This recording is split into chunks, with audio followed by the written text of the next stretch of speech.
Assalamualaikum warahmatullahi wabarakatuh. Bertemu lagi dengan saya, Ais Nur Aisyah, Fakultas Usuluddin dari Ma'had Putri Parungme. Oke, pada pertemuan kali ini kita akan membahas lafaz yang umum dan khusus. Pada pembahasan yang pertama, kita akan membahas pengertian am dan bentuk umum. Pengertian am itu sendiri adalah lafaz yang mencakup segala apa yang pantas baginya tanpa ada pembatasan. Dan am secara etimologi atau secara bahasa adalah merata atau umum. Artinya umum itu mencakup segala aspek, segala sesuatu. Misal, az-zaniyatu waz-zani, yang dimaksud az-zaniyatu waz-zani di sini yaitu siapa? Ya siapa saja, baik dia itu perempuan ataupun laki-laki, tua atau muda, ganteng atau jelek, semuanya masuk di situ. Oke, kita masuk pada pembahasan yang kedua, yaitu lafaz-lafaz am. Baik, lafaz am yang pertama yaitu ada kul, seperti firman Allah, kullu nafsin dha'iqatul maut. Nah, kul di sini searti dengan jami', artinya setiap yang berjiwa pasti akan merasakan maut. Berarti hewan, manusia, siapapun yang berjiwa pasti akan merasakan yang namanya kematian. Yang kedua yaitu dima'rifahkan dengan alif lam. Seperti wal asri innal insana lafi khusr. Maksudnya setiap manusia mencakup dengan ayat selanjutnya, yaitu illalladzina amanu. Setiap manusia di sini dijelaskan bahwa kecuali orang-orang yang beriman.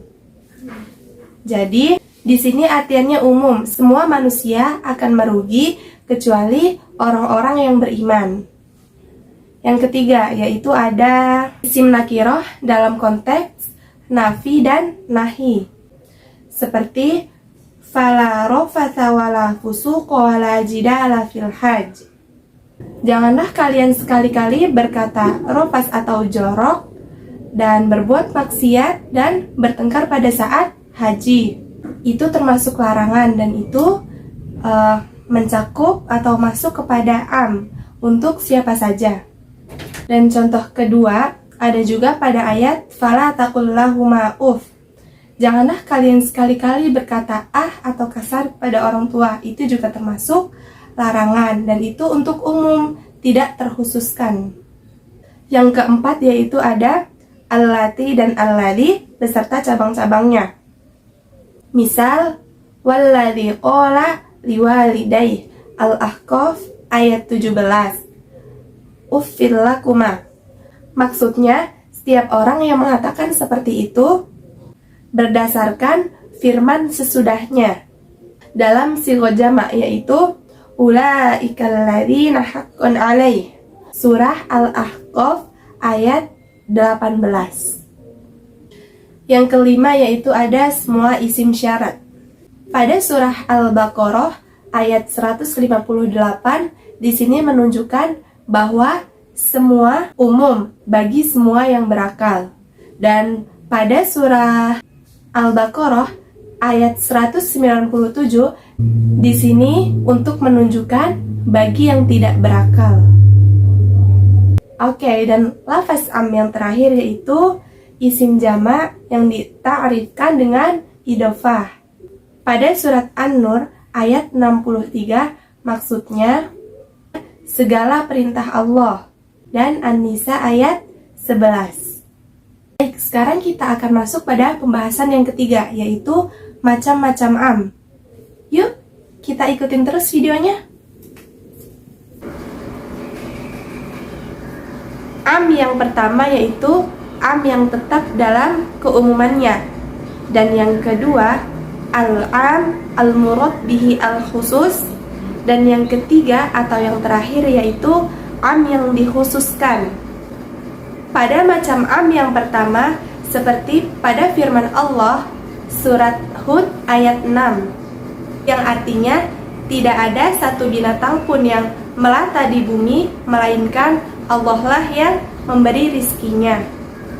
Kemudian ada juga pada surat Al-Anbiya ayat 30 yang artinya, dan daripada air kami jadikan segala sesuatu yang hidup. Jadi di dalam masing-masing surat tersebut terdapat ketetapan sunnah Tuhan yang umum yang tidak ditaksis atau diganti.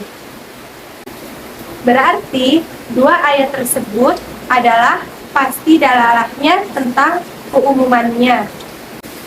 Dalalah di sini artinya bukti. Bukti keumumannya dan tidak memiliki kemungkinan bahwa yang dimaksud ini adalah khusus. Dan untuk contoh macam am yang kedua yaitu dalam firman Allah, walillahi 'alan nasi hijjul baiti man istata'a ilaihi sabila. Mengerjakan haji ke Baitullah adalah kewajiban manusia terhadap Allah dalam surah Al-Imran ayat 97. Manusia dalam pengertian nas di sini adalah am. Yang dimaksudkan dengan itu khusus orang-orang mukallaf.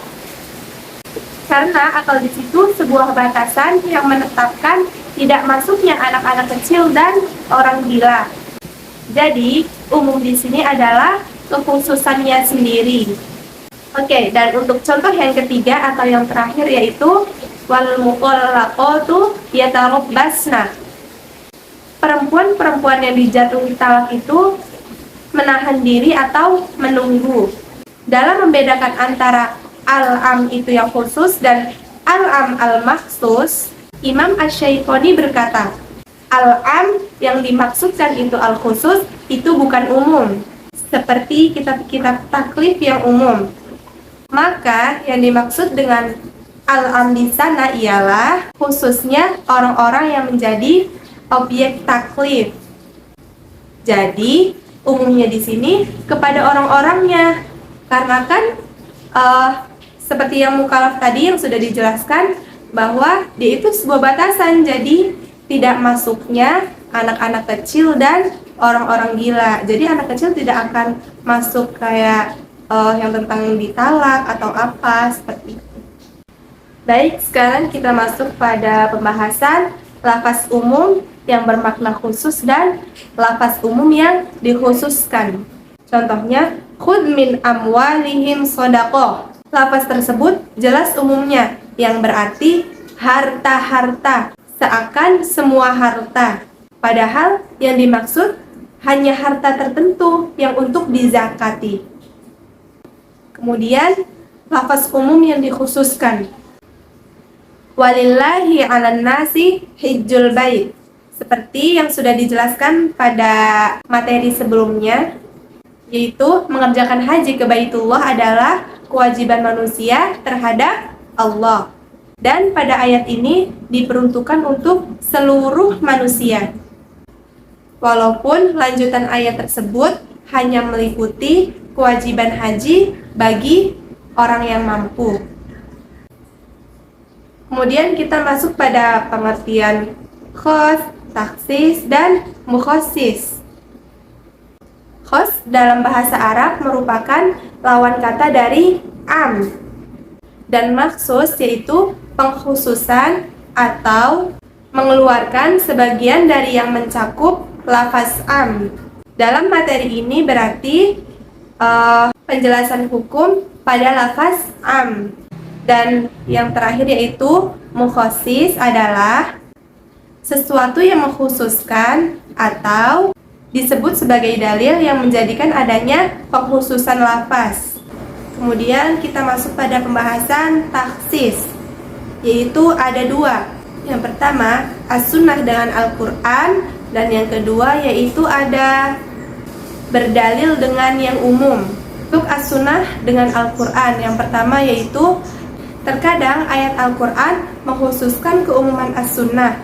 Para ulama mengemukakan contoh dengan riwayat Abu Waqid. Yang kedua yaitu contoh dari surat An-Nahl ayat 80, yang artinya katanya Nabi berkata, dan dijadikannya pula dari bulu domba, bulu unta, dan bulu kambing alat-alat rumah tangga